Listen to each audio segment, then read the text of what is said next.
Okay, welcome back to this whatever the hell it is, but it is still Shin Megami Tensei Digital Devil Saga, number 1 of 2. Now there were a few things I hinted at, but I don't think I really said it full out.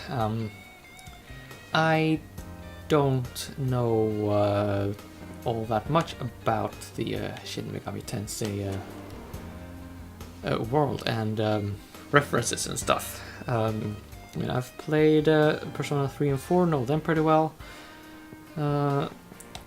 but yeah, if I say something that you know to be factually wrong, or if I pass something important and something interesting that should be pointed out and say nothing at all about it, just feel free to correct me in the comments. That's I want to do some justice to this.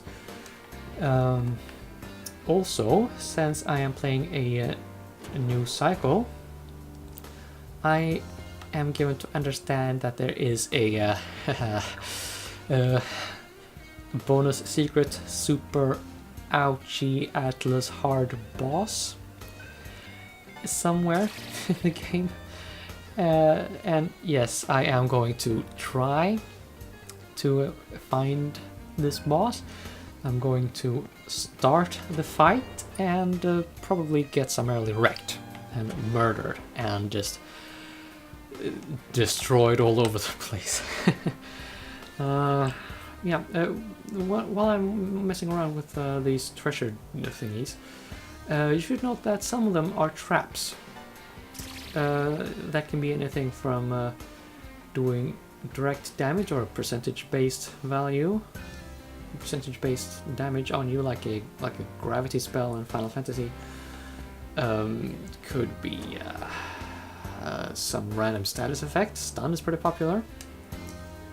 I don't think they do charm sleep though, at least that's fortunate. Also, I think you can lose money, but that's not something I want you to quote. Okay. A blue wall stands in the way and Surf cannot pass through it. Yes, your name is Surf. And in true anime fashion, they like to do things with plays on words when they name anime characters. Keep that in mind. It's not going to kick you in the face until the end of Digital Devil Saga 2. That's what, 80 hours into the future, possibly, in video time? I don't know. So, yeah. What regards this wall, though, we are going to pick up some items that will basically unlock these forced obstacles. And you can see it here, that KG thing right across the wall is an elevator. I think that's what will let us reach the treasure thing outside here that we saw. But yeah, there's really nothing more to do in there right now, so let's just not be there. Muladhara is Embryon's territory. That's where we are, and we are the Embryon. And Miss Purple Hair is Argilla. So it's small, but you can see it goes sort of vertically stacked, like Metropolis, if you've seen the movie. I actually have it on Blu-ray, just name dropping. Heat is a very apt name, or an apt description of him. He is a very temperamental person. Quick to, escalate things. It's going to be a thing.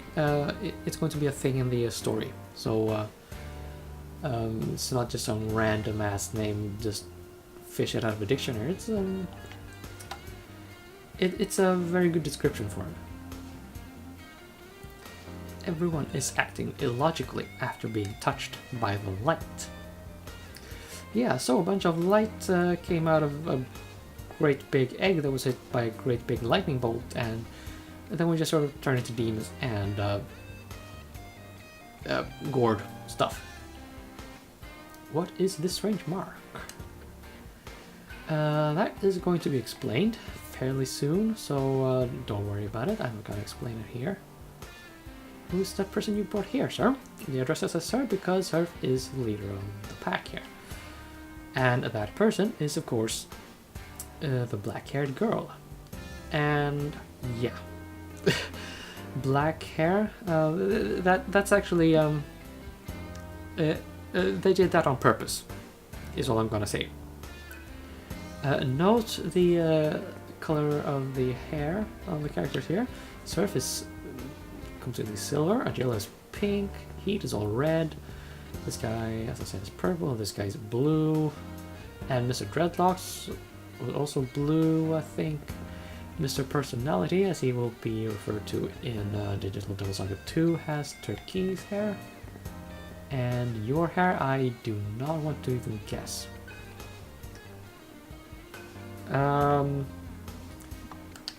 Yes, please confirm its location. Yeah, that's another thing. The characters here are going to sound very robotic. That is going to be a plot element. So that's important. And yeah, these areas are color coded. Note that we have various orange marks on us, which is a great big slash across the chest of Surf here. And Argela has some belts, I think, on her coat.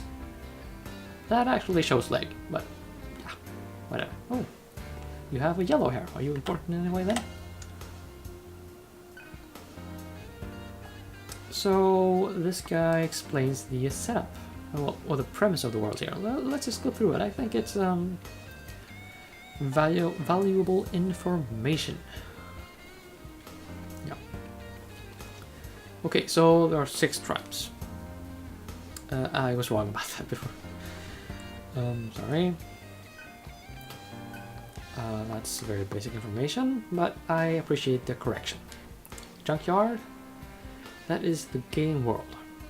So every location we can visit is in the junkyard. Sound like fun?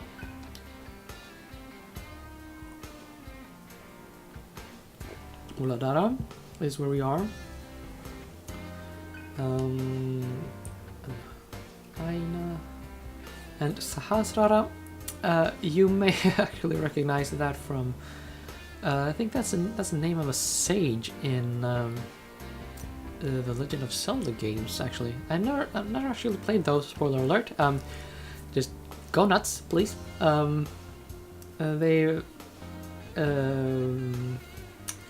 Romanize his name there as Sahasrala. So the second R here is, different, but I'm pretty sure it's the same reference. And let's talk about the war. The tribes of the junkyard are all fighting to rule over the other tribes. The triumphant group will be allowed into Nirvana. Nirvana, how we want to pronounce it, is of course Buddhist paradise. And why exactly they chose that name for it? Well, yeah, this is Buddhist mythology, and Nirvana, strive towards it, everybody happy. I don't think there's much more to really say about that. Oh, that's a green hair, and here you go, that's a Buddha. And he has a thing on his forehead. So yeah, we are in Buddhist land. I don't think he has anything important to say. Okay. He tells us that we are going to Svadhisthana now, to the vanguards. I appreciate the information because I did not actually remember that's where we were going, although the guide does specify. Now, a thing about this guide. Let me just dig around here a little so I can just find my way back quickly. Yeah, this is a really important thing to note about the guide here.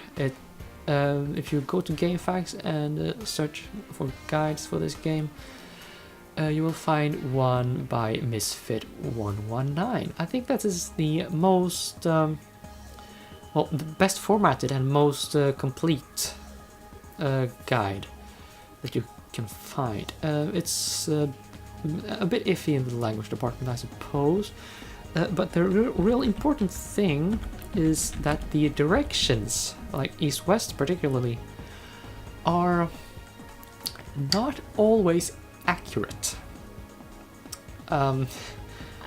Yeah, that's a hell of a thing to say, but yeah, that really has to be noted.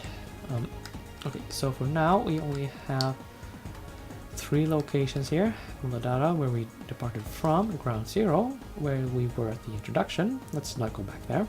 Site where the black object and the girl appeared. A very informative description. And Svadhisthana. Of course, as there were 6 tribes, you could only really see 3 here. One on the lower right, that's where we're going now, Svadhisthana, territory of the vanguards.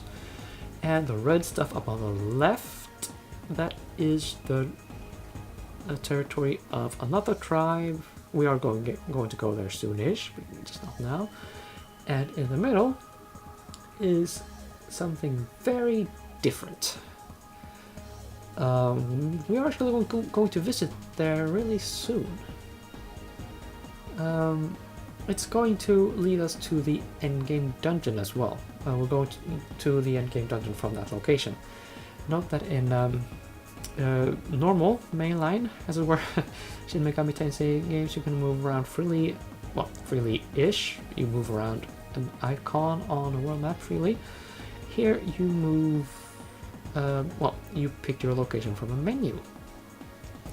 Like in Icewind Dale for one, and the Persona games, Persona 3 and 4 at least. I don't know much about Persona 1 and 2, and that's going to not change.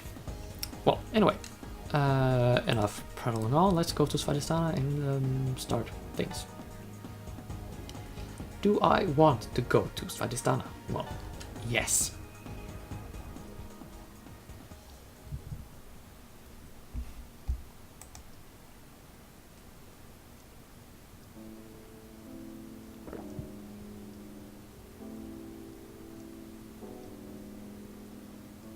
Something is wrong.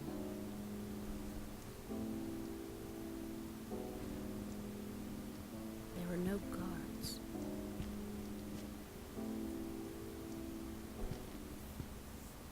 That works. Let us go.